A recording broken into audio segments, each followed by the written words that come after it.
नाराए रिसालत, नाराए हैदारी, नाराए हैदारी, शहीदे Karbala, शहीदे Karbala, Hasnain करीमैन का दामन, हसनैन करीमैन का दामन, यादे हुसैन, यादे हुसैन, हजरत अल्लामा मौलाना मोहम्मद नूरुल आरिफीन साहिब किबला, हजरत अल्लामा मौलाना मोहम्मद नूरुल आरिफीन साहिब किबला, नाराए तकबीर, नाराए रिसालत। এবারে আপনাদের সেবাতে হযরতকে পেশ করছি। আপনাদের কাছে আমি রিকোয়েস্ট করব যে আপনারা শেষ পর্যন্ত থাকবেন, তারপর এখান থেকে গিয়ে সিহরি খাবেন ইনশাআল্লাহ। সেহরি টাইমটা বলতে দেন না? আপনি বলবেন। আচ্ছা, তখন শেষ হবে। এই তাহলে শুরু করে দিলাম, মানে চললো, টাইম চালু হয়ে গেছে। হ্যাঁ হ্যাঁ, 5 টাইম চালু হয়ে গেছে। আসসালামু আলাইকুম ওয়া রাহমাতুল্লাহি ওয়া বারাকাতুহু। ওয়া আলাইকুম আসসালাম ওয়া রাহমাতুল্লাহি। পিছনের লোকেরা সালাম বুঝলেন? একটু জবাবটা দেন জোর করে। আসসালামু আলাইকুম ওয়া রাহমাতুল্লাহি ওয়া বারাকাতুহু। আহমাদুকা আল্লাহুম্মা ইয়া মুজিবা কুল্লি সাইল ওয়াসসালাতু ওয়াসসালামু আলা মান হুয়া আফদালুল ওয়াসাইল وعلى آله وأصحابه ذوي الفضائل. أما بعد، فقد قال الله تعالى في كلامه المجيد: بسم الله الرحمن الرحيم. ولا تقولوا لمن يقتل في سبيل الله أموات بل أحياء ولكن لا تشعرون. صدق الله العلي العظيم وصدق رسوله النبي الأمين المكين المتين الكريم. بعده في الشان حبيبه الكريم: إن الله وملائكته يصلون على النبي يا أيها الذين آمنوا صلوا عليه وسلموا تسليما. اللهم সাউন্ড ঠিক আছে, হাত দিও না, কম বেশি করবে না। محمد وعلى آله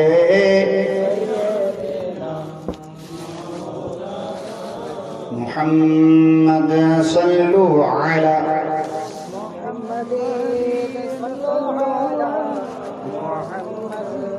ہر دم زبان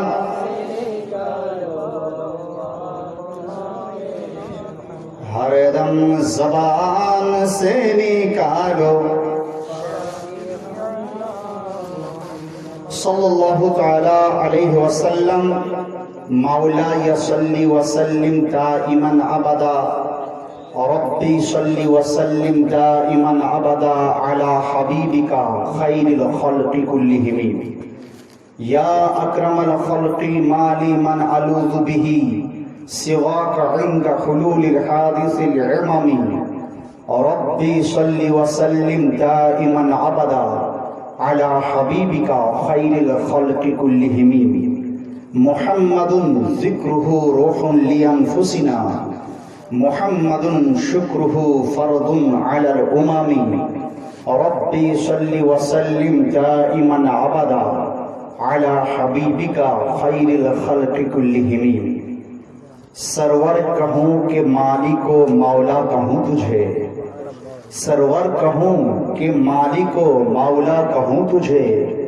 बागे खलील का गुले ज़ेबा कहूँ तुझे। तेरे तो वस्फ़ आए तनाही से है बरी, हैरा हूँ मेरे शाह मैं क्या क्या कहूँ तुझे। लेकिन रज़ा ने ख़त्म सुखन इससे कर दिया, खालिक का बंदा खल्क का आका कहूँ तुझे। Respected ulamas, my honorable audience, tonight my subject is Shuhadae Karbala. I request listen my speech very carefully and deliver my speech in Bengali language inshallah ta'ala. শ্রদ্ধেয় আজকের জলসার মনোনীত সভাপতি মহাশয়, দূর দূরান্ত থেকে আগত ওলামায়ে কেরাম, আমার সম্মুখে উপবিষ্ট রসুল প্রেমিক, আহলে বায়েত প্রেমিক, শুহাদায়ে কারবালা প্রেমিক শ্রোতা মণ্ডলী, সর্বপ্রথম প্রশংসা মহান রব্বুল আলামিনের জন্য, যিনি আজ আমাদেরকে এখানে উপবিষ্ট হওয়ার তৌফিক দান করেছেন।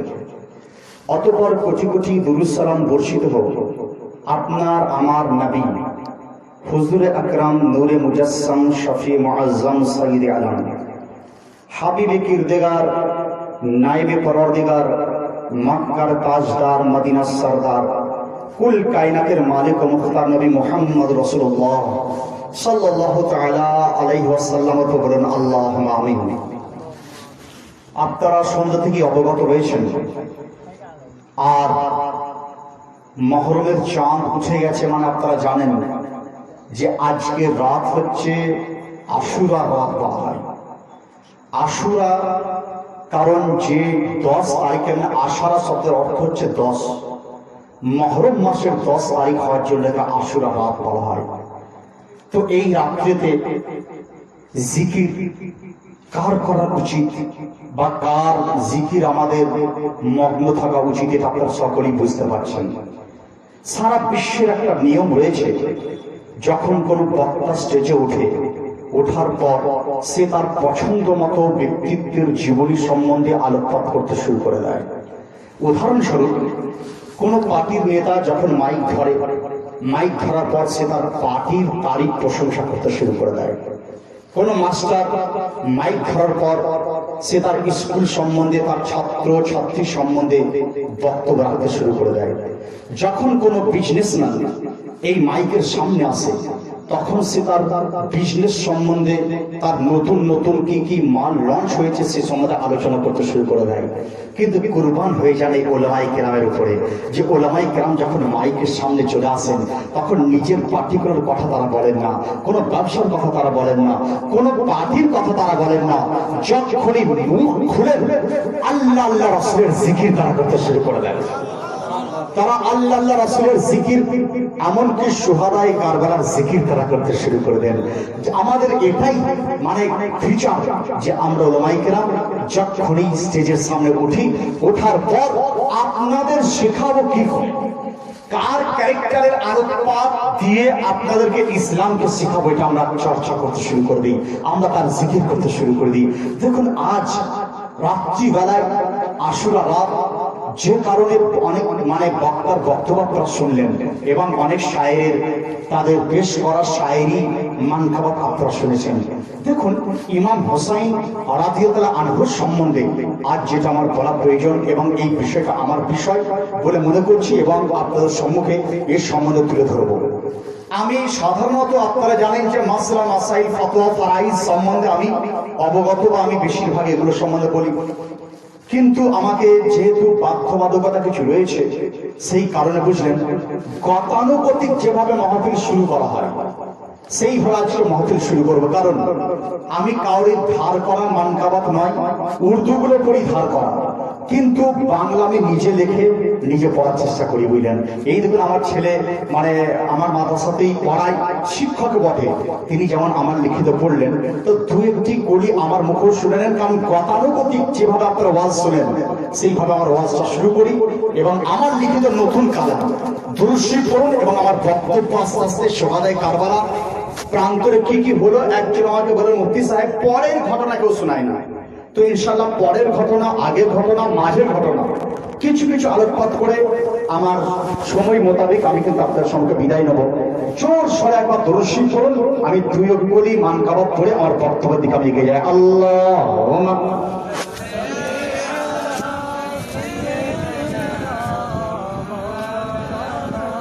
محمد وعلى آله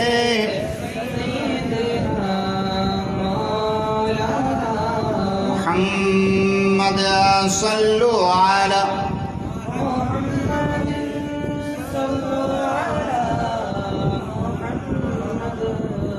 صلوا على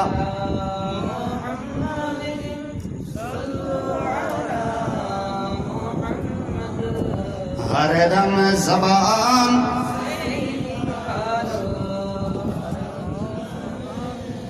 সাল্লাল্লাহু তাআলা আলাইহি সাল্লাম। দেখুন এই মানকাবের মধ্যে আমি পুরো কারবালার ঘটনাকে সংক্ষেপে আমি সীমিত দিয়েছি, যার ব্যাখ্যা বিশ্লেষণ কিন্তু আমি পরবর্তী করতে করতে ইনশাল্লাহ 1.5 ঘন্টা 2 ঘন্টা পর্যন্ত আপনাদের সম্মুখে আমি করার চেষ্টা করব।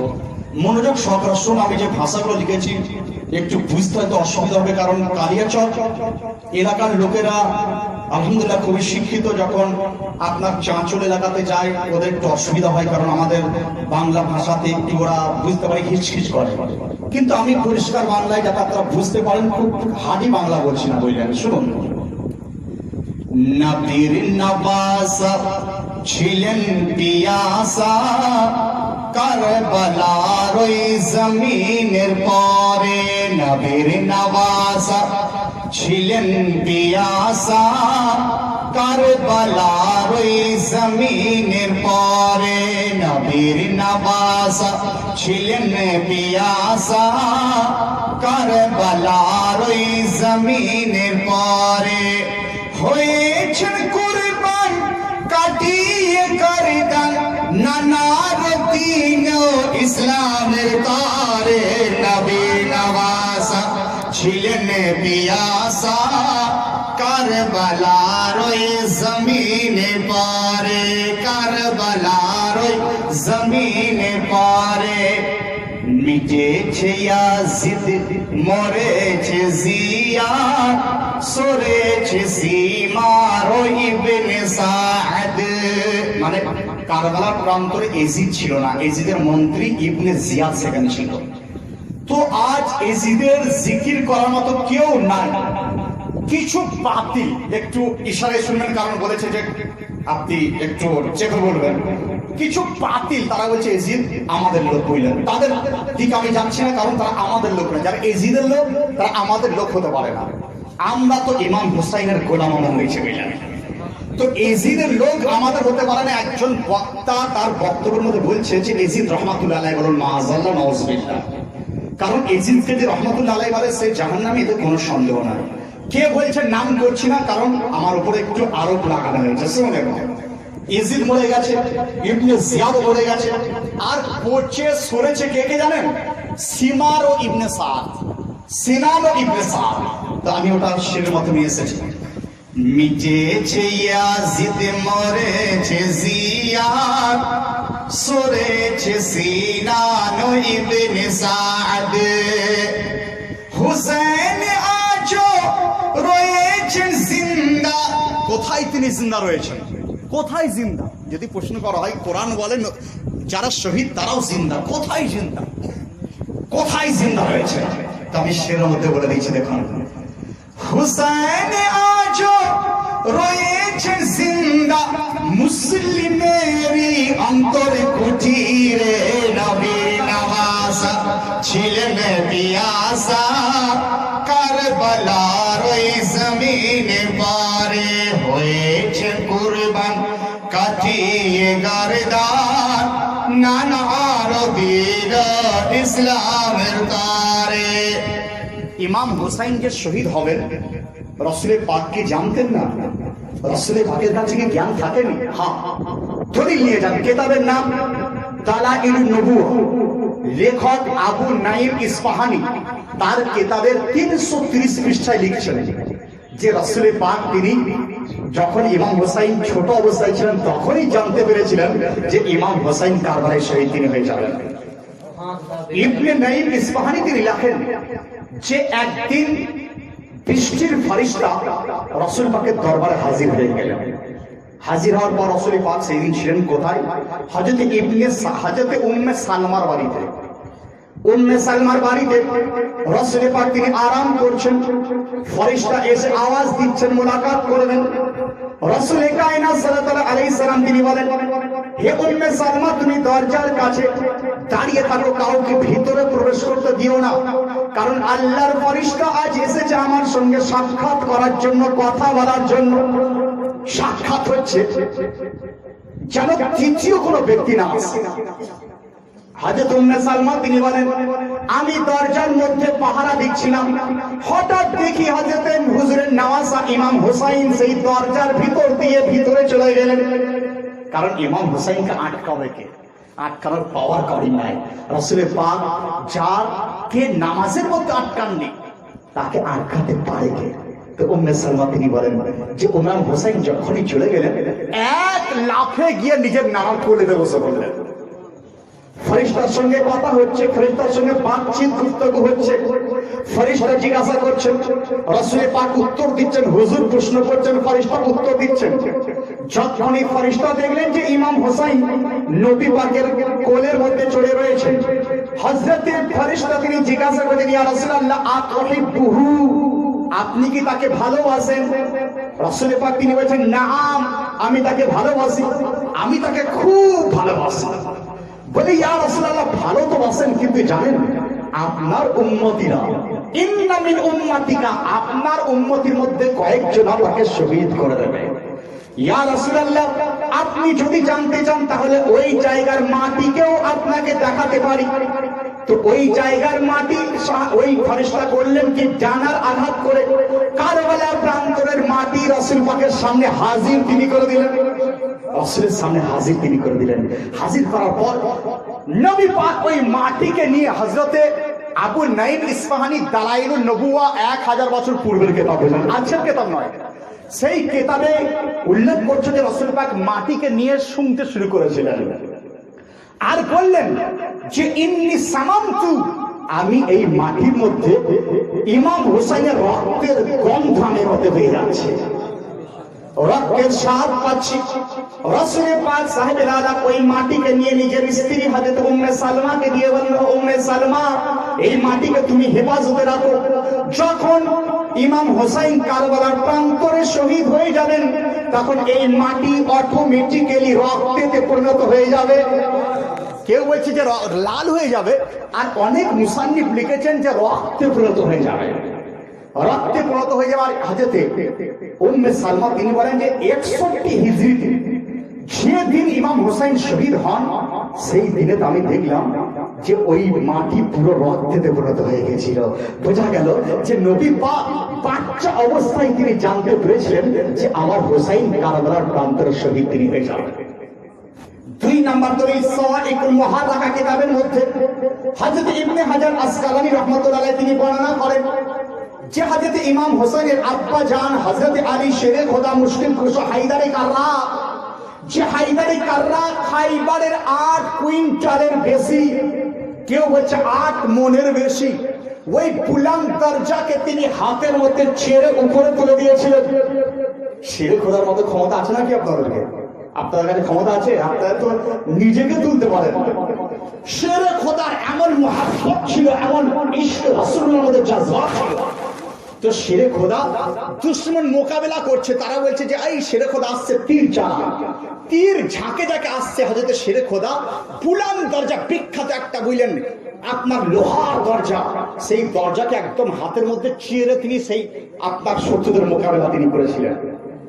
শেরে খোদা মুশকিল কুশা হায়দারে কাররা তিনি কুফা শহরের দিকে যাচ্ছেন, হঠাৎ ফুরাত নদীর কাছে দাঁড়িয়ে গেলেন।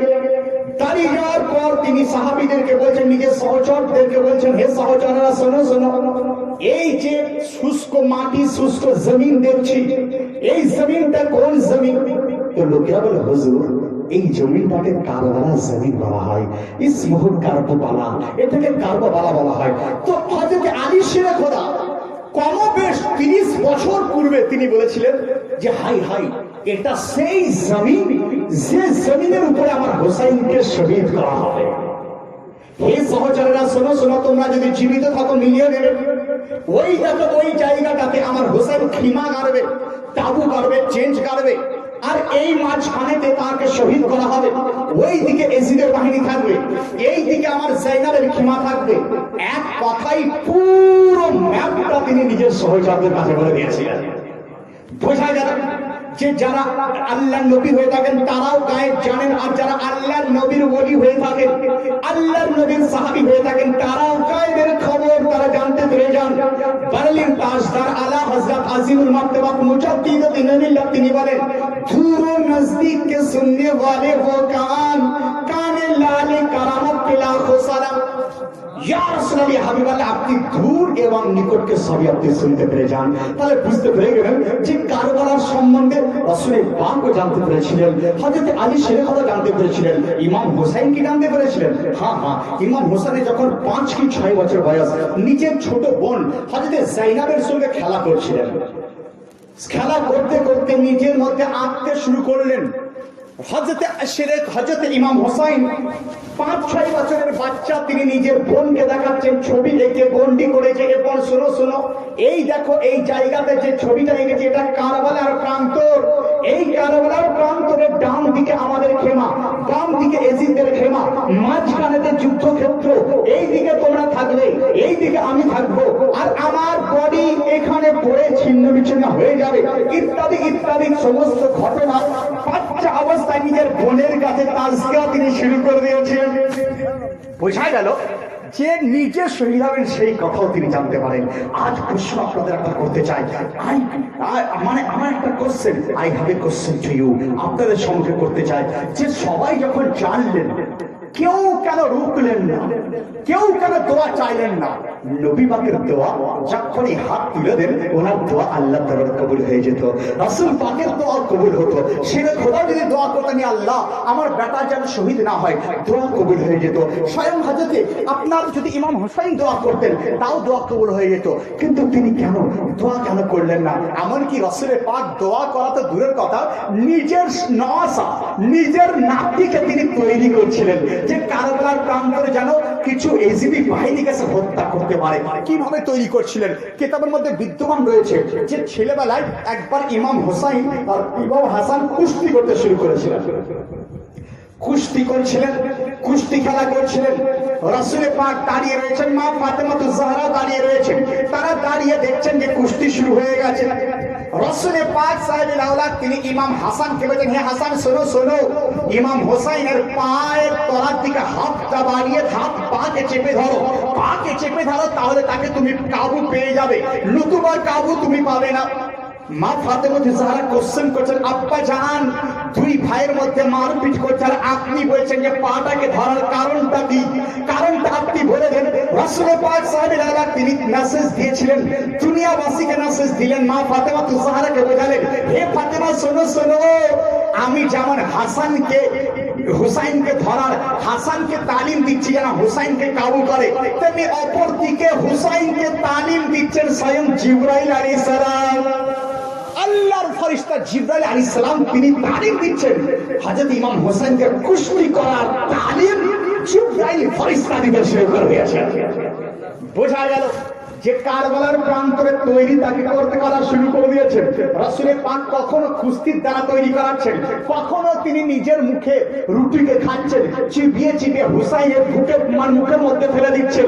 কারণ কারবালার প্রান্তরে যেন পিপাসাকে আপনার বরদাস্ত করতে পারে, কখনো নিজের জিহ্বাকে চুষিয়ে তিনি কারবালার প্রান্তরে শিক্ষা দিচ্ছেন, যেন কারবালার প্রান্তরে কঠোর রৌদ্রের মধ্যে যেন সে অনেকক্ষণ ধরে যুদ্ধ করতে পারে। এইভাবে তালিম তিনি দিতে শুরু করেছেন, তালিম তিনি দিচ্ছিলেন, তৈরি করছেন যে কারবালার প্রান্তরে যারা শহীদ হয়। তো যাই হোক, তাহলে প্রাথমিক আপনারা আপনার ব্যাকগ্রাউন্ড এটা শুনলেন যে শহীদ হবেন, এই কথা সকলেই জানতেন। কারণ ব্যাকগ্রাউন্ড যদি আলোচনা না করি, যদি আমি মাঝখানে চলে যাই, তাহলে আপনারা কিন্তু বুঝতে পারবেন না। ইনশাআল্লাহ ধৈর্য ধরে রাখুন। আমি এইভাবে যেগুলো কিতাব থেকে পড়েছি এবং একদম সঠিক ঘটনা যেগুলো আমার জানা মতে, ইনশাআল্লাহ সেইগুলো বর্ণনা করব। আর মাঝে মাঝে দরুদ শরীফ পড়াবো যে আপনারা জীবিত আছেন না আপনারা ধরুন ওই মুর্দা দিলে তো শুনছেন। ইমাম হোসেনের জিকির হবে আর সুন্নির দিল মুর্দা হবে, এটা কখনো হতে পারে না। তাই ভক্তিবর মাঝে মধ্যে চিৎকার করে দরুদ শরীফ আপনাদের পড়তে হবে। দরুদ শরীফ পড়ুন, আল্লাহুম্মা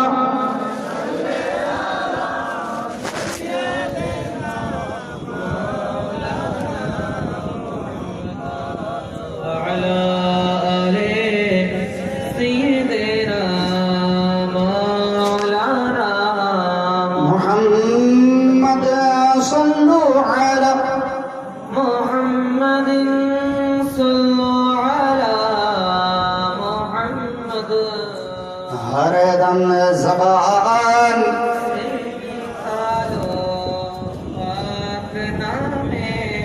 मोहम्मद, हरदम ज़बान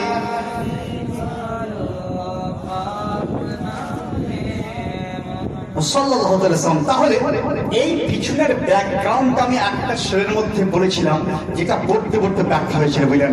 এইভাবে আবার একটা শের, দুটো শের পড়ে আবার ব্যাখ্যা, দেখবেন ইনশাআল্লাহ আপনার টাইম কভার হয়ে গেছে। তাই যে শেরটার মাধ্যমে এতদূর এসেছিলাম সেই শেরটা আমি আপনাদেরকে শোনাবো, তো আপনারা শোনার চেষ্টা করুন। নবীর নওয়াজা ছিলেন পিয়াসা, কারবালার ওই জমিনে পরে হয়েছেন কুরবান, কাটিয়ে গারদান নানার দিন ইসলামের তরে। এরপরে ওই যে নিজের বিবিকে তিনি মাটি দিয়ে বলেছিলেন রক্তাক্ত হবে, সেটা সেরে মধ্যে দিয়েছিলাম। কারবালার ওই মাটিকে নিয়ে নবী বলেন বিবিজিকে দিয়ে, কারবালার ওই মাটিকে নিয়ে বলেন নবীজি বিবিকে দিয়ে, বিবিকে দিয়ে। রক্তাক্ত হলে দিবেছে বলে, রক্তাক্ত হলে দিবেছে বলে হুসাইন গেলেন দুনিয়া ছেড়ে। নবীর নওয়াজা ছিলেন পিয়াসা, কারবালার ওই জমিনের পারে হয়েছেন কুরবান, কাটিয়ে গারদান নানার দিন ইসলামের তরে। যাই হোক, এরপরে যখন আবার সিরাজ আমি বলে দেবো, ব্যাকগ্রাউন্ডের কথা চলে এলো। এরপরে ইমাম হুসাইন কারবালার মাঠে কেন গেলেন, সেকেন্ড পর্যায়ে। কারণ কারবালার সম্বন্ধে আপনারা জানেন যে জীবনী 7 দিন 8 দিন। তা আপনারা আগামীতে যদি মনে করেন 3 দিন 4 দিন কমসে কম টাইম আপনার তা তো শেষ করা যায় না কারবালার সঠিক ঘটনা যে আপনার বলা হয়। শুধু ব্যাকগ্রাউন্ড একদিনেই আপনার লাগে যে কে কিভাবে ওনার শহীদ হওয়ার কথাবার্তা করেছিলেন। আমি সেকেন্ড প্রশ্নে চলে আসি, যেখান থেকে আপনার জানা প্রয়োজন, যে ইমাম হুসাইন এরপর কারবালা প্রান্তরে যাবেন। গেলেন কিসের জন্য? অনেক জলসা শুনেছেন, আপনার কালিয়াচক এলাকার লোকেরা অনেক জীবনী আপনারা শুনেছেন, হয়তো অনেকে বলেছে কারবালার প্রান্তরে তিনি গেলেন কিভাবে, কেনই বা গেলেন, নিজের ইচ্ছাই গেলেন না কাউরির চাপেতে গিয়েছিলেন। ঘটনা আপনারা শোনার চেষ্টা করুন। ইমাম হুসাইন তিনি মদিনা শরীফে অবস্থান করছিলেন। মদিনা শরীফে রয়েছে, কুফা শহর থেকে চিঠি আসতে শুরু হয়েছে। 1, 2, 3, 4 কেতাবে লিখিত 700 চিঠি ওনার কাছে এসেছিল। চিঠির মধ্যে লেখা কি ছিল, কি লেখা ছিল? কুফাবাসীরা বলেছিল যে হে ইমাম হুসাইন, আমরা এজিদের হাত থেকে পরিত্রাণ পেতে চাই, মুক্তি পেতে চাই। কারণ এজিদ একজন ফাসিক, এজিদ একজন ফাজিল, এজিদ একজন সুদখোর, এজিদ একজন ব্যভিচারী, এজিদ একজন আপনার খারাপ পর্যায়ের লোক। তার হাতে আমরা বায়াত করতে চাই না। আপনি আসুন, আপনার জন্য আমরা অপেক্ষা করছি, আপনার জন্য আমরা আমাদের জানকে কুরবান করতে চাই। এই কথা বলা মাত্রই হযরত ইমাম হুসাইন তিনি নিজের পরিবারের সঙ্গে পরামর্শ করতে শুরু করলেন, মশওয়ারা করতে শুরু করলেন। হে বিবিরা, হে ছেলেরা, হে ভাইয়েরা, শোনো শোনো, কুফাবাসীর লোকেরা আমার কাছে চিঠি পাঠিয়েছে যে আমাকে কারবালার প্রান্তরে, আমাকে কুফা শহরে তারা ডাকছে। আমার কি করণীয় রয়েছে তোমরা বলে দাও। কারবালার প্রান্তরে আমরা করব কি, দয়া করে তুমি বলে দাও যে কারবালার প্রান্তরে আমি যাব কি যাব না, কুফা প্রান্তরে আমি যাব কি যাব না। আর এর মধ্যে একটা ঘটনা, যে মদিনা শরীফে একদিন হযরত ইমাম হুসাইন রাস্তা দিয়ে চলে যাচ্ছেন, হঠাৎ দেখছেন যে এজিদ তার দলবল নিয়ে কয়েকজনকে নিয়ে এক জায়গায় মদ পানেতে সে ব্যস্ত রয়েছে, মদ পান করছে। আচ্ছা আপনি বলুন, মুসলমান কখনো মদকে বরদাস্ত করে? মুসলমান মদকে বরদাস্ত করে? কিছু লোকেরা সারা দিচ্ছে না, মদ বরদাস্ত করবেন আপনারা? কখনই না। আর আগামী কালকে দিনে বুঝলেন, যেদিন আপনার দুঃখের দিন, যেদিন আপনার রোজা রাখার দিন, কিছু লোক মাতলামো করতে শুরু করে, আমার প্রতি রাগুন আর আমাকে ভালো নাই বলে আর জলসায় না রাখুন, তাদের যায় আসে না। কারণ মদ খাওয়া কালকেও হারাম, আজকেও হারাম, কালকে আমাদের সকাল পর্যন্ত হারাম থেকে যাবে, কখনো জায়েজ নয়। মা বোনেরা আপনারা শুনুন, মাসলা আপনাদেরকে জানতে হবে। মদ খাওয়া, যে ব্যক্তি মদ পান করে, বলা হচ্ছে যে সে তার মধ্যে পশুত্ব বোধ মানে পশুর মতো তার চলে আসে, তার মধ্যে মনুষ্যত্ব থাকে না। মদ পান করা ব্যক্তি রাস্তার ধারে পড়ে থেকে যায়, তার মুখেতে কুকুরে পেচ্ছাপ করে, গরুতে পেচ্ছাপ করে, তার কোনো আপনার কোনো রকম শরীর থাকে না, এহসাস থাকে না, যে কারণে মদ পান করাকে হারাম বলা হয়েছে। এখানে একটা মাসলা আপনাদেরকে শুনিয়ে দিই, যদিও আমাকে বলা হয়েছে মাসলা বলবেন না। দেখুন আজকের জাদিদ মাসলা যে মদ পান করা হারাম, আফিম পান করা চলবে কিনা, মদ্যপান করা হারাম, আপনার ওই যে সিগারেটের মধ্যে বিভিন্ন নেশা এসেছে সেটা চলবে কিনা, এইভাবে বিভিন্ন কথা মশলা আপনাকে জানা প্রয়োজন রয়েছে। আপনি বলেন মাওলানা সাহেব কেমন মশলা রয়েছে? আমাদের সমাজে একটা লোককে আপনি দেখবেন যে লোকেরা বলে কোরআন মানবো হাদিস মানবো না, আবার কেউ বলে হাদিস মানবো আর কিছু ইমাম মানবো না। আমি তাদের উদ্দেশ্যে বলতে চাই যে মদ পান করা হারাম কোরআনের হুকুম, মদ্য পান করা হারাম কোরআনের হুকুম, কিন্তু আপনি আজকে আফিম যে দেখছেন, হিরোইন যে দেখছেন, এটার কথা তো কোরআনে উল্লেখ নাই, এর কথা তো আপনার হাদিসে উল্লেখ নাই, তাহলে এটা খাওয়া চলবে কি চলবে না, এটা বরদাস্ত করা চলবে কি চলবে না? আমরা উত্তর দিই যারা আহলে সুন্নাতুল জামাত, আমরা সকলেই আহলে সুন্নাতুল জামাত, আমরা উত্তর এটাই দিই যে যারা ইমাম মানে না তারা কিন্তু এই মাসলার উত্তর পাবে না। আমরা ইমামকে মানি, ইমাম আজম তিনি বলেছেন যে মদ খাওয়া যেমন হারাম তেমনি সেই সকল বস্তুও পান করা হারাম যেগুলো দ্বারা মানুষ নেশাগ্রস্ত হয়ে যায়, যার দ্বারা নেশাগ্রস্ত। বোঝা গেল যদি ইমাম না মানেন এই মাসলা হাল করা যাবে না। বোঝা গেল সুন্নি জামাত আমরা এই কারণে যে আমরা ইমামকেও মানি, হাদিসকেও মানি আর কোরআনকেও আমরা মানি, যে কারণে আমাদের নাম আহলুস সুন্নাহ ওয়াল জামাত। যাই আপনি শোনার চেষ্টা করুন। তাহলে মদ খাওয়া হারাম জায়েজ নয়, আপনিও বলেন হারাম, আমিও বলি হারাম। আমার সামনে কেউ যদি পান করে আমি তাকে মানা করবো, আপনিও তাকে মানা করবেন, আমিও বাধা দেবো, আপনিও বাধা দেবেন, মা বোনেরা বাধা দেবেন। আচ্ছা আপনি বলুন যে আপনিও বাধা দেবেন, আমিও বাধা দেবো। ইমাম হোসেন রাস্তা দিয়ে চলে যাচ্ছেন আর এজিদরা মদ্য পান করছে, ইমাম হোসেন তো আপনার আগে গড়গড় করছেন যে পাপা চার, তাকে জবাব দিই কিভাবে, তাকে উত্তর দিই কিভাবে? তো এজিদের একদল লোক এসে ডাকলো তাকে, হে হোসেন শোনো, হে নবীর নামাজ শোনো। এই দেখো এজিদ, ये আজকের বাদশা খলিফা, তোমাকে এ হাতে বায়াত হতে হবে। তো সঙ্গে সঙ্গে ইমাম হোসেন তিনি সেই মুহূর্তে উত্তর দিয়েছিলেন যে শোনো, আমার শরীরে যদি এক বিন্দু রক্ত, এক বিন্দু শ্বাস বর্তমান থাকে, এই পাপাচার এজিদের হাতে কখন আমি বায়াত গ্রহণ করবো না। উত্তর তিনি দিয়ে দিয়েছিলেন। অনেকে বলে যে সাক্ষাৎ হয়নি, আমি বললাম ভুল, মদিনা শরীফে সাক্ষাৎ হয়েছিল, তিনি তার সামনে প্রতিবাদ করেছিলেন। ইমাম হোসেন চলে গেলেন, তখন এজিদের রাগ চোখ খুব আপনার লাল বাগলা হয়ে গেল। আপনি বলুন যে সেই মুহূর্তে হতে পারে কি? আজ আফসোসের কথা, আপনি ইমাম হোসাইনের মাননেওয়ালা দাবিদার করছেন, দাবি করছেন যে আমি হোসাইনকে মানি, আর মদ পান করছেন। আপনি ইমাম হোসাইনের লোক নন, আপনি এজিদ ওয়ালিদের লোক আপনি রয়েছেন, এজিদের লোক আপনি রয়েছেন।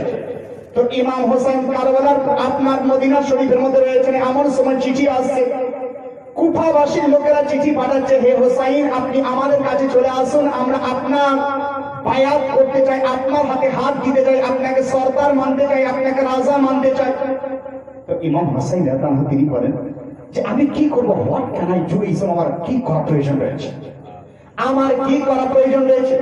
তো ইমাম হোসেন অনেক চিঠি এলো, কোনো সারা না দিয়ে একটা চিঠি আমার এসেছিল, বুঝলেন? খুব কান দিয়ে শুনবেন, কারণ কারবালার জীবনী এইটা মানে সঠিক জিনিস আপনারা অনেকে শুনতে পান না।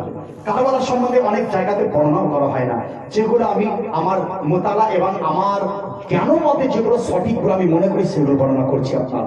একটা চিঠি এলো, যে চিঠির মধ্যে এটা লেখা হয়েছিল, হে ইমাম হোসাইন যদি আপনি কুফা শহরে না আসেন, তাহলে কাল কিয়ামতের মাঠে যখন আপনার নানার সম্মুখীন আমরা হব, আপনার নানা যখন আমাদেরকে জিজ্ঞাসা করবেন যে তোমরা কেমন ছিলে, কেমন তোমরা শাসন, কার শাসনের অধীনে তোমরা ছিলে, তো ইহা হোসেন কাল কিয়ামতের মাঠে আপনার চাচার সম্মুখে আমরা গাওয়াই দেব, সাক্ষী দেব যে আমরা বারবার পত্র পাঠিয়ে আপনার নওয়াজা, আপনার নাতি হুসাইনকে ডেকেছিলাম, আপনার হুসাইন আমাদের কথায় কর্ণপাত তিনি করেন। আমরা এই কথাকে আমরা বলে দেবো, অতএব আপনাকে আসতেই হবে। আচ্ছা বলুন, যদি এই চিঠিটা লিখে দেয় তাহলে কতই না হয়, দান মাদ্রাসায় না মসজিদে? আচ্ছা যাক, তো আপনার এই চিঠি যদি এখানে আপনি যদি আমাকে চিঠি পাঠান যে আপনি যদি আমাদের এলাকায় জলসাতে না আসেন, তাহলে আমরা কাউরি জলসা শুনবো না, কাউরি জলসা মানে কাউকে স্টেজে উঠতে দেবো না। তা আমি করবো কি, দৌড়ে আপনার এলাকায় আমি পৌঁছে যাবো। কারণ এদের জলসা শোনা বন্ধ হয়ে যাবে, আর জলসা বন্ধ মানে ইসলামের তালিম পাবে না। দেখুন, আজ ইসলামের তালিম পাওয়ার পাবলিকদের জন্য, আপনাদের জন্য একটাই মাধ্যম হয়ে গেছে, যাকে জলসার মাধ্যম বলা হয়। কারণ মাদ্রাসায় যায় যারা মাদ্রাসায় পড়ে তাদের জন্য, মসজিদে কারা যায় যারা নামাজি, আর যারা নামাজও পড়ে না তাদের জন্য জলসা। আমি রিকোয়েস্ট অনুরোধ করবো যে নামাজ পড়তেই হবে। তাই জলসার মাধ্যমে, জলসাকে বলা হচ্ছে চলতা ফেরতা ইউনিভার্সিটি। জলসার দ্বারা যেমন বাবাদের মেসেজ দেওয়া যায়, তেমনি চাচাদের মেসেজ দেওয়া যায়। যেমন আপনার বাচ্চাদের মেসেজ দেওয়া হয়, তেমনি চাচাদের মেসেজ দেওয়া হয়। আর জলসার দ্বারা কি করা হয় জানেন? একটা জলসা যদি জলসার মতো হয়, আমি তো মনে করি যে একটা জলসায় আপনার জিন্দগিকে পরিবর্তন করে দেয়। একটাই জলসা, only one programme can change your life. একটাই জলসা আপনার জিন্দগি পরিবর্তন করে দেয়। আমার এই এলাকায় তো অনেক জলসা আছে, আপনারা শুনেছেন, বিভিন্ন পয়েন্ট নিয়ে আলোচনা করি।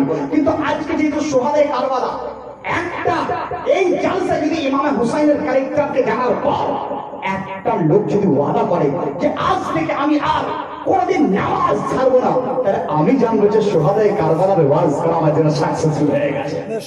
একজন মা যদি আজকের জলসা শোনার পর ওয়াদা করেন যে আমি আর কোনদিন বেপরদায় বাজারে আর মেলাতে ঘুরবো না, তাহলে আমি জানবো সোহাদায়ে কারবালার শান বর্ণনা করা আমার জন্য সাকসেসফুল এখানে হয়ে গেছে।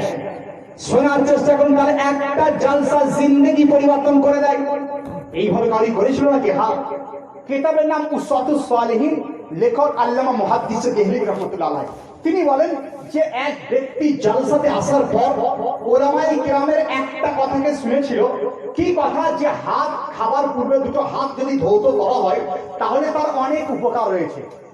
সুন্নাত হচ্ছে যে হাতের কবজি পর্যন্ত ধৌত করো, অনেক উপকার। তার মধ্যে একটা উপকার, তার জিন্দেগির যত দেনা আছে আল্লাহ রাব্বুল আলামিন দেনা পরিশোধ করার রাস্তাকে তিনি বের করে দেন। কথা বুঝতে পারছেন আপনারা পিছন লোকেরা? যে জলসার মাধ্যমে তিনি শুনছেন কোন একজন ব্যক্তি সামওয়ান শুনছেন যে জলসার মাধ্যমে একজন মানে বক্তা ওয়াজ করছেন যে জলসাতে সুন্নত বর্ণনা করছেন খাবার পূর্বে দুটো হাত যদি ধৌত করা হয় তাহলে তার অনেক উপকার। তার ওই উপকারের মধ্যে একটা উপকার যে তার জিন্দেগির দেনাকে আল্লাহ পরিশোধ তিনি করে দেন। আচ্ছা, আপনি বলুন যে এই হাত দুটো ধোয়ার মধ্যে বুঝলেন, আজকে যারা স্কুল কলেজে যাচ্ছেন আপনার ছেলেকে জিজ্ঞাসা করবেন, মিড ডে মিল স্কুলে চালু হয়। আমি স্কুলে পড়াই, তো আমি দেখেছি যে মাস্টারদেরকে দায়িত্ব দেওয়া হয় কোন কোন মাস্টারকে যে ছেলেরা যারা দুটো হাত সাবুন দিয়ে লাইফ বয় দিয়ে ধোয় তার জন্য আপনার একজন মাস্টারকে দাঁড় করে দেওয়া হয়। আমি মনে মনে চিন্তা করলাম, হাই হাই, এই কথা আমাদের মেসেজ আজ থেকে 1400 বছর পূর্বে আমার আকা বলেছিলেন, কিন্তু আপনি মুসলমান ঘরে ছেলে হওয়ার পর ওই মেসেজকে না জানার জন্য ওই মেসেজ একজন বিধর্মীর মুখ দিয়ে আজকে বেরিয়ে চলে আসছে।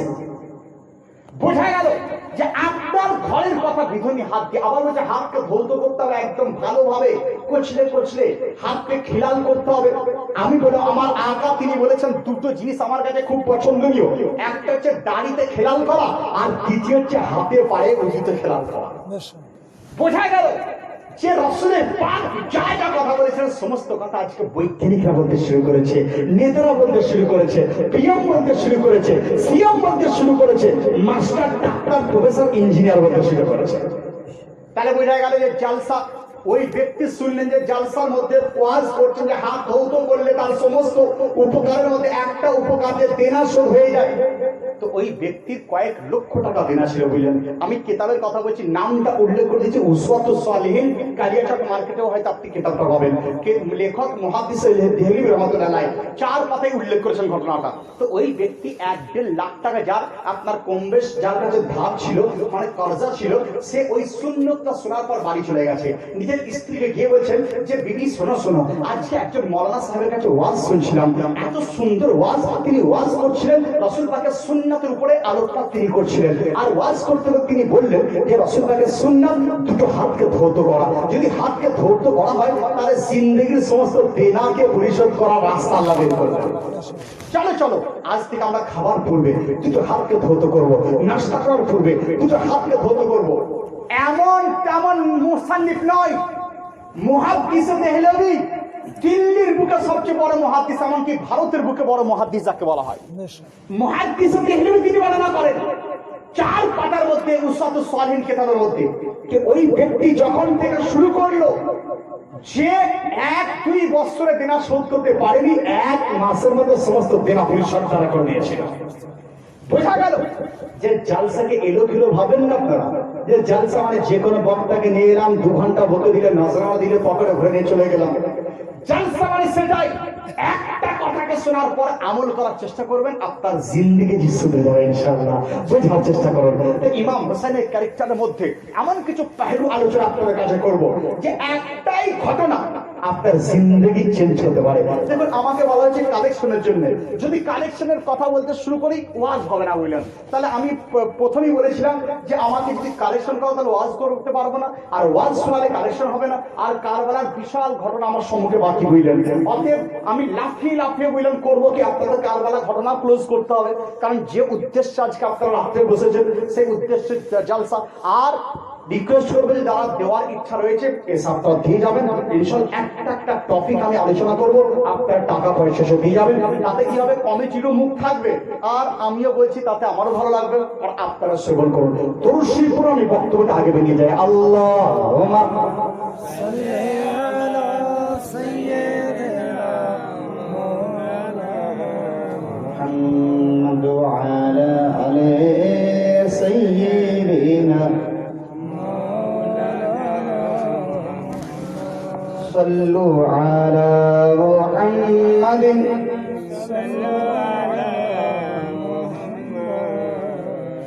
हर दम ज़बान से निकालो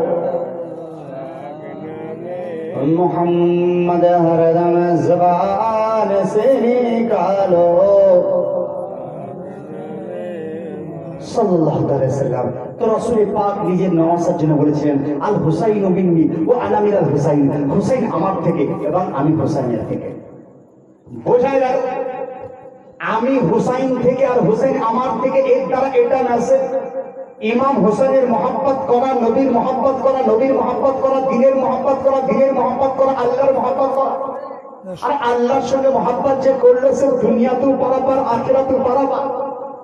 অপরদিকে যে ইমাম হোসেনের শানে বেয়াদবি করলো, রাসূলের শানে বেয়াদবি করলো, আর নবী পাকের শানে বেয়াদবি, আল্লাহর শানে বেয়াদবি, আর রাসূলের শানে বেয়াদবি যে করে সে কখনো জান্নাত দিতে পারে না, সে কখনো জান্নাত দিতে পারে না। তো নবীর নওয়াসা আপনার রাসূল পাক সাল্লাল্লাহু আলাইহি ওয়াসাল্লাম নিজে নওয়াসাকে এত ভালোবাসতেন, তাকে কারবালা প্রান্তর জন্য তৈরি করছেন।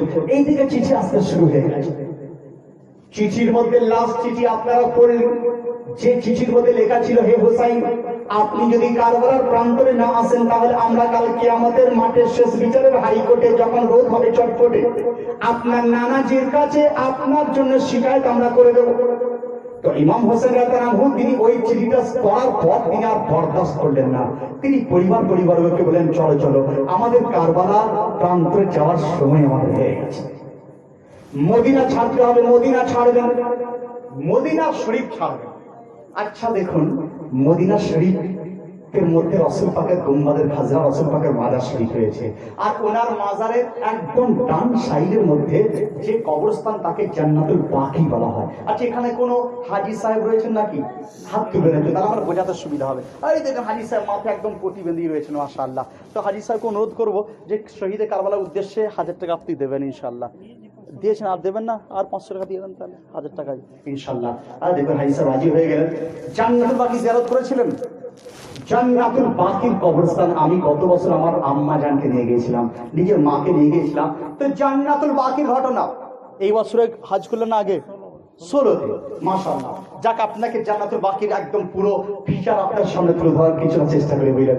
জান্নাতুল বাকি গেট যেটা, গেটের আপনার বাম সাইডে প্রবেশ করবেন, বাম সাইডে হচ্ছে মা ফাতেমাতুজ জাহরার কবরস্থান, মা ফাতেমাতুজ জাহরার মাজার শরীফ, আর ডান সাইডে রাসূল পাক সাল্লাল্লাহু আলাইহি ওয়াসাল্লাম আপনার নওয়াজ হযরত ইমাম হাসান রাদিয়াল্লাহু আনহুর মাজার শরীফ রয়েছে।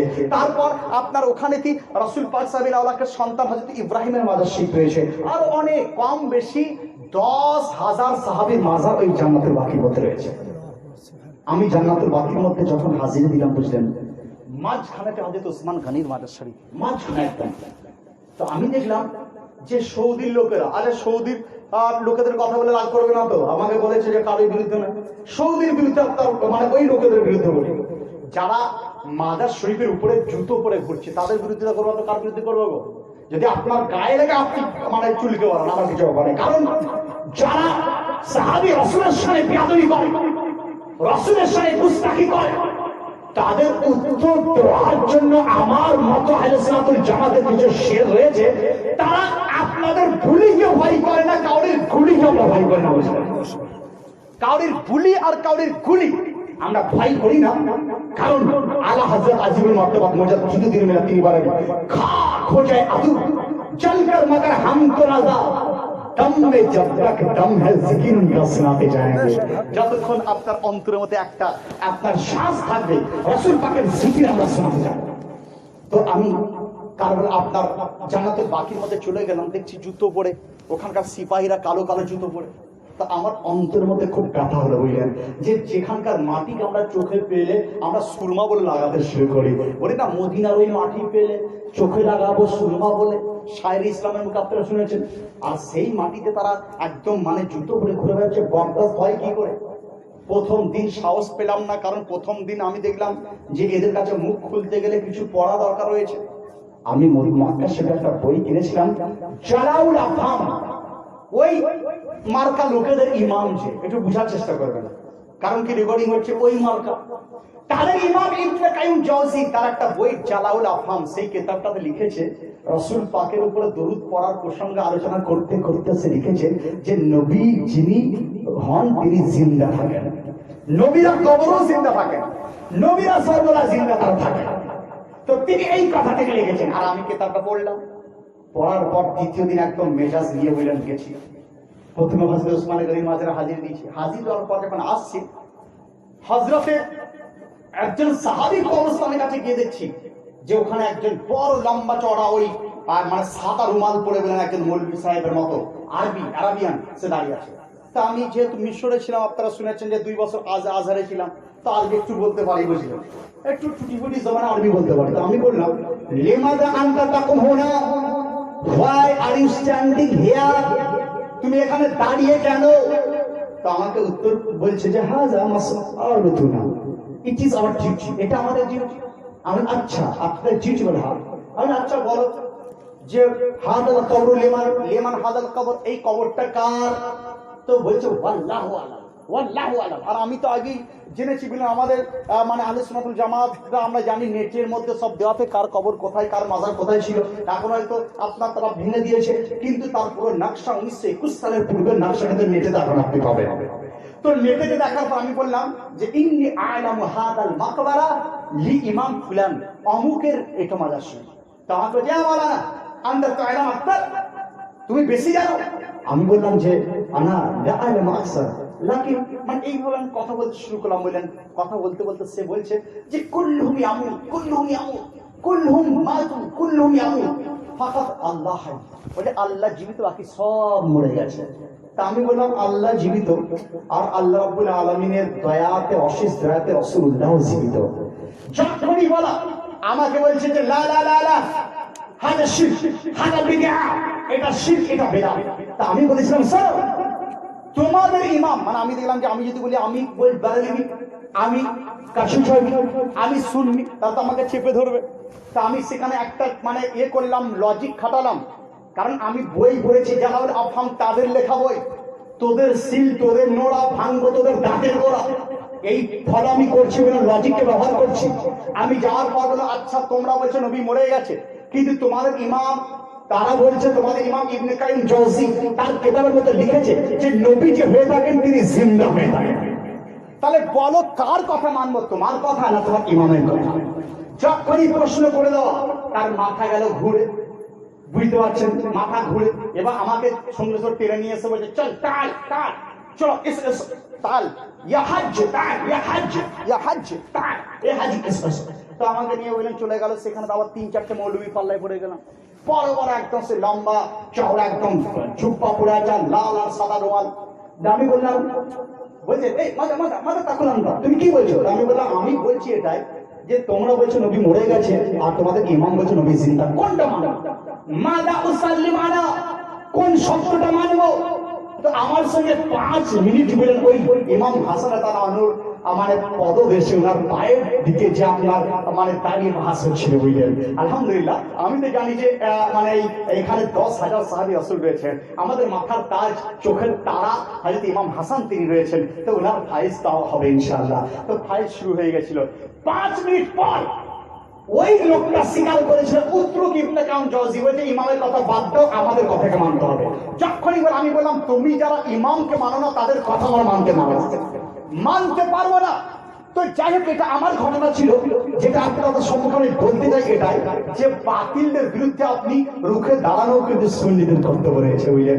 আপনি যদি ঢোলের বিরুদ্ধে না বলেন, ঠাট্টার বিরুদ্ধে না বলেন, তাহলে পুরো এলাকা কিন্তু ঢোল আর ঠাট্টাতে শুরু করে দেবে। আপনি মদের বিরুদ্ধে যদি না বলেন তাহলে আপনার এলাকা মাতালে ভরে যাবে। বলবে কারা? আমাদের জিম্মেদারি দেওয়া হয়েছে। এই আলিমদেরকে ওয়ারাসাতুল আম্বিয়া, আমাদেরকে আম্বিয়াদের ওয়ারিস বলা হয়েছে। অতএব সেই কারণে প্রত্যেকটি বাতিল, যেটা বাতিলকে বাতিল বলা আর হককে হক বলা আমাদের জিম্মেদারি হয়েছে। তাতে আপনি মানুন না মানুন, ডাউট দেন না দেন সেটা আপনার ব্যাপার, কিন্তু যেটা হক তাকে হক বলা আর যেটা আপনার বাতিল তাকে বাতিল বলা, এটা সুন্নি জামাতের উলামাদের কাছে রয়েছে। শোনার চেষ্টা করুন। তাহলে কারবালার প্রান্ত আপনার জান্নাতুল বাকির বাম সাইডে মা ফাতেমা জাহরার কবরস্থান, ইমাম হোসাইন তিনি নিজের পরিবারকে নিয়ে চলে যাবেন মক্কা শরীফে। মা জানের কাছে, আম্মা জানের কাছে কথা বলবেন না।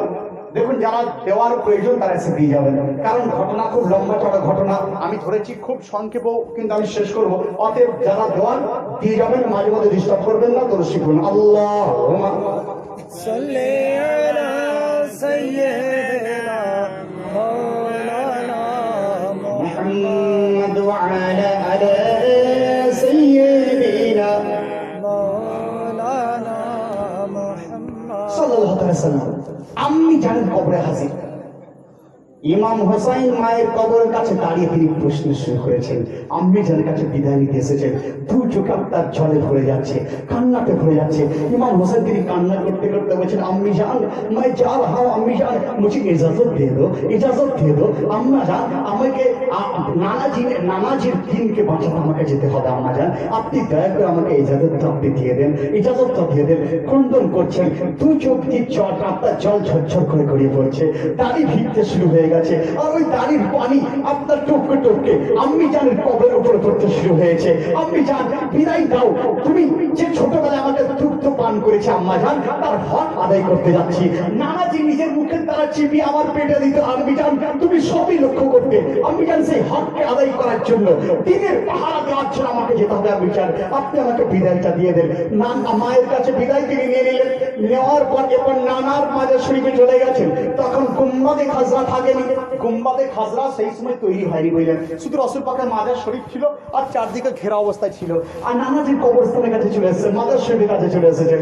নানাজির মাজার শরীফের কাছে এসে বলছে, नाना जान तेरे हुसैन आज जा रहा है, तेरा हुसैन जा रहा है, बिदा अल बिदा कहने आया है, थोड़ा सा अल बिदा যে বতা দাও, আল বিদা তুমি করে দাও। এইভাবে বলতে শুরু করেছেন, তরতর করে ক্রন্দন করতে শুরু করেছেন, কাঁদতে শুরু করেছেন। নানাজি আপনি তো আজকের এই দিনের জন্য আপনি আমাকে মানুষ করেছিলেন। নানাজি আপনি আমার কষ্টকে তো আপনি সহ্য করেননি। হ্যাঁ নানাজি একদিন আপনি নামাজ পড়ছিলেন, সমস্ত সাহাবী সিজদারত অবস্থায় ছিল, আমি সাহাবীদেরকে টপকে টপকে আপনার পিঠে গিয়ে বসে গিয়েছিলাম। নানাজি আপনি সিজদা থেকে মাথা ততক্ষণ তোলেননি যতক্ষণ পর্যন্ত না আমি আপনার গর্দন থেকে নিচে না নেমে এসেছি, কারণ আপনি এটা চাননি যে আমার তাকলিফ যেন না হয়, আপনি এটা চাননি যে আমার তাকলিফ হয়ে যায়, আপনি এটা চাননি আমি কষ্টকে যেন পাই, এটা আপনি চাননি। আমার নানাজি আপনি চেয়েছিলেন, আমাকে হেফাজত করেছিলেন, আমাকে বুকে নিয়ে মানুষ করেছিলেন, আপনার নিজের জিভকে চুষিয়ে আপনি আমাকে পানি পান করেছিলেন। নানাজি আপনার সেই সকল জিনিসের পাহারা দেওয়ার জন্য আজ আমাকে কারবালার প্রান্তরে যাওয়ার আপনি ইজাজতটা আমাকে দিয়ে দেন, আপনি আমাকে ইজাজতটা দিয়ে দেন। নানাজির কাছে তিনি ইজাজত দিয়ে দিচ্ছেন, কান্তি কাঁদতে একবার মাজার শরীফের দিকে তাকাচ্ছেন, আবার এগিয়ে যাচ্ছেন, আবার তাকাচ্ছেন, আবার এগিয়ে যাচ্ছেন। আচ্ছা আপনি বলুন, যে মুস্তাফা কবরের জিন্দা, যে মুস্তাফা কবর থেকে শুনতে পারে আমাদের ইমান ও আকীদা, আজ আপনি পটল ডাঙায় বসে আছেন, আমাদের ইমান এটা বলে যে পটল ডাঙায় যারা আসর রাত্রিতে বসে ইমাম হুসাইনের কথা আপনারা শুনছেন, আপনাদের সকলকে আবার মুস্তাফা মদিনা শরীফ থেকে জানতে পারছেন। সকলের কথা সম্বন্ধে যে সকল মা বোন ইমাম হুসাইনের আপনার ওই সিরাতকে, ইমাম হুসাইনের জীবনী শোনার জন্য বসেছেন, সকলে আপনার রাসূলের পাক থেকে জানতে পারছেন। তাহলে মদিনা শরীফ থেকে যদি আমাদের হালকে তিনি জানতে পান ইমাম হুসাইন মাজারের নিকটে হাজির দিয়ে দিয়েছেন, সেখান থেকে তিনি কি জানতে পারছেন না? হ্যাঁ, নানাজি তিনি তো ওই দিনের জন্যই মানুষ করেছিলেন যে আমার দিনের পাহারা তিনি সে দেবে, আমার দিনের পাহারা সে দেবে। রাসূল পাক সাহেবের আলাকে মাজার শরীফ থেকে ছেড়ে যাওয়ার পর পিছন দিকে তাকিয়ে দেখছেন, আবার এগিয়ে যাচ্ছেন, কান্নাতে চোখ আপনার ভেসে যাচ্ছে, আবার এগিয়ে যাচ্ছেন। নিজের সাথীদেরকে বলে যে চলো চলো নানা, শেষ বিদায়টা জানাচ্ছি, নানা হয়তো আর দুনিয়াতে আজ আপনার এখানে আমি আসতে পারবো না, নানাজি আপনার ইন্তেকালের পরে আবার আপনার সঙ্গে আমার সাক্ষাৎ হবে, জান্নাতুল ফেরদৌসে আপনার সঙ্গে সাক্ষাৎ করবো, কাউসারের প্রান্তে আপনার সঙ্গে সাক্ষাৎ হবে।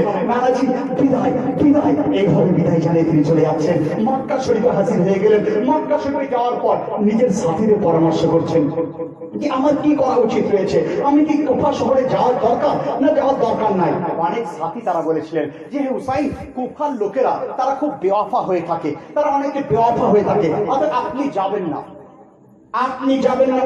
আর ইমাম হোসেন ইরাদা নিয়ে এসেছেন, ছুটি নিয়ে এসেছেন, আলবিদা জানিয়ে এসেছেন যে তিনি মদিনা শরীফ যাবেন না, কুফা যেতে হবে। করবেন কি? সাথী যেতে দিচ্ছেন না, আর এইদিকে তিনি মদিনা শরীফকে বিদায় জানিয়েছেন। অবশেষে একটা মধ্যস্থতা হলো, মিডিয়াম একটা কথা হয়ে গেল যে এক কাজ করুন, এক দূতকে আপনি পাঠিয়ে দেন, যে দূত আপনার কারবালা প্রান্তরের খবর থেকে কুফা শহরের লোকেদের অবস্থা সম্বন্ধে জেনে আসবে। সেই দূতটা ছিলেন হযরত মুসলিম বিন আকিল নামের আপনার চাস্ত ভাইকে পাঠানো হলো, মুসলিম বিন আকিলকে পাঠানো হলো যে যাও, চলে যাও, তুমি গিয়ে খবর শুনে এসো। মুসলিম বিন আকিল তিনি যাচ্ছেন, সঙ্গে সঙ্গে তার সন্তানরা বাহানা করে, আব্বাজান আপনি চলে যাবেন, আমরা একা কি করে করবো, আপনি হয়তো সেখানে যাবেন, যাওয়ার পর আমাদের প্রতি আপনার মহব্বত যখন মনে আসবে, ওখান থেকে আপনি সঠিকভাবে রিপোর্ট আপনি পাবেন না, অতএব আপনি আমাদেরকে নিয়ে চলুন, কখন আমরা আপনার সাহায্য করব, কখন আপনি আমার সহযোগিতা করবেন। হযরত মুসলিম বিন আকিল করলেন কি, নিজের দুই সন্তানকে নিয়ে আপনার কুফা শহরের দিকে চলে যাচ্ছেন। কুফা শহর 1 সপ্তাহ 10 দিন পর যখন কুফাবাসী কুফা শহরে পৌঁছালেন, কুফার এলাকার মধ্যে একটা লোক সকলে জামাত করে নারায়ে তাকবীর আর নারায়ে রিসালাত লাগিয়ে হযরত ইমাম আকিলকে, ইমাম মুসলিম বিন আকিলকে তিনি মানে সবাই ওয়েলকাম জানালেন। তারা এসে ইমাম আকিলের হাতে বায়াত হলেন। কেতাবে উল্লেখ যে এক রাত্রিতে কম বেশি 40,000 লোকের হাতে বায়াত হয়েছিল, 40,000 লোক বায়াত হয়েছিল। তারা বললো যে ইমাম হোসেন নামে নারা লাগাতে শুরু করেছিল। 40,000 লোক যখন বায়াত হয়ে গেল, সেই মুহূর্তে আপনি বলুন যে এজিদ কিন্তু বুঝতে পারলো যে মুসলিম বিন আকিলের হাতে 40,000 যদি হয়ে থাকে, তাহলে ইমাম হোসেন যদি চলে আসে তাহলে সমস্ত কুফাবাসী তার হাতে বায়াত হয়ে যাবে। তো সেই সময় এজিদ ফন্দি করে তার গভর্নর ইবনে জিয়াদকে পাঠিয়ে দিল। ইবনে জিয়াদকে পাঠিয়ে বলে, যাও তুমি গিয়ে ওই কুফা শহরে বলে দাও, প্রথমে ধনী লোকেদেরকে তুমি মেসেজ দেবে যে হে ধনীরা, তোমরা এই সকল ইমাম আর খলিফার চক্করে পড়ো না, তোমাদের কাজ ব্যবসা করা, তোমাদের কাজ মানে বাণিজ্য করা, কোন এইসব চক্করে পড়ার প্রয়োজন নেই। দেখবেন আজকের দিনও পার্টির লোকেরা করে কি, আপনার দেশের প্রাইম মিনিস্টার থেকে শুরু করে তারা বড় বড় করোড়পতিকে তারা হাত করার চেষ্টা করে। আপনার সকলের সামনে টাকা দেখুন, রিলায়েন্স গ্রুপ, এমনকি জিও, আপনার অনিল আম্বানি, মুকেশ আম্বানি, তাকে হাত করে যেমন দেশের প্রাইম মিনিস্টার অনেক টাকা রোজগার করতে চায়, তো অনুরূপ প্রত্যেক সময় রাজারা করতো কি, দেশের মালদার তাদেরকে হাত করার চেষ্টা করতো, তো হাত করার চেষ্টা করছে। হঠাৎ আপনার ইবনে জিয়াদ চলে এলো, রাতারাতি ইবনে জিয়াদ হাজির হয়ে গেল। বুঝলেন, হাজির হওয়ার পর সমস্ত ধনীদের লোকে গিয়ে ওর কাছে গিয়ে বললো যে তোমরা কেন এই ঝামেলায় করতে যাচ্ছ, তোমাদের কাজ ব্যবসা করা, কারণ ব্যবসা ভালো করলে রোজগার ভালো হবে, আর রোজগার ভালো হলে তোমরা নিজস্ব বল ফুটে তোমরা পাবে, নিজস্ব তোমাদের স্থায়িত্ব আসবে, তোমরা এই চক্করে পড়ো না। ধনী লোকেদেরকে আলাদা করে দিল, আর গরিবদেরকে বললো যে শোন, যদি মুসলিম বিন আকিলের হাতে হাত দিস, কাল সকালে যদি নামাজ পড়িস, তাহলে তোদের পানি বন্ধ করা হবে, ঘরে আটকানো হবে, তোদেরকে কতল করা হবে। ঘরে ঘরে রাখতে না, যে ইবনে আকিলের হাতে 40,000 লোক মাগরিবের সময় বায়াত হলো, এই ফজরের সময় নামাজে দাঁড়িয়ে দেখছেন যে মাত্র একজন বয়স্ক ব্যক্তি ব্যতীত সমস্ত লোক পিছু হয়ে উঠে, সমস্ত লোক চলে গেছে। মুসলিম বিল আকিল তিনি জিজ্ঞাসা করেন ওই বয়স্ক লোককে যে হুজুর আপনি কে আর ঘটনা ঘটেছে কি? তো তিনি বলেন শোনো শোনো, আমি এই এলাকার একজন বুজরুগ। এই ঘটনা এটাই যে গভর্নর ইয়াসির সে তার একজন মন্ত্রীকে পাঠিয়েছে যার নাম ইবনে জিয়াদ, আর ইবনে জিয়াদ ঠিক ক্লিয়ার করেছে যে তোমার পিছনে নামাজ যে পড়বে, তোমার হাতে বায়াত যে হবে, তার গর্দানকে তার চলে যাবে, তাকে কতল করে দেওয়া হবে।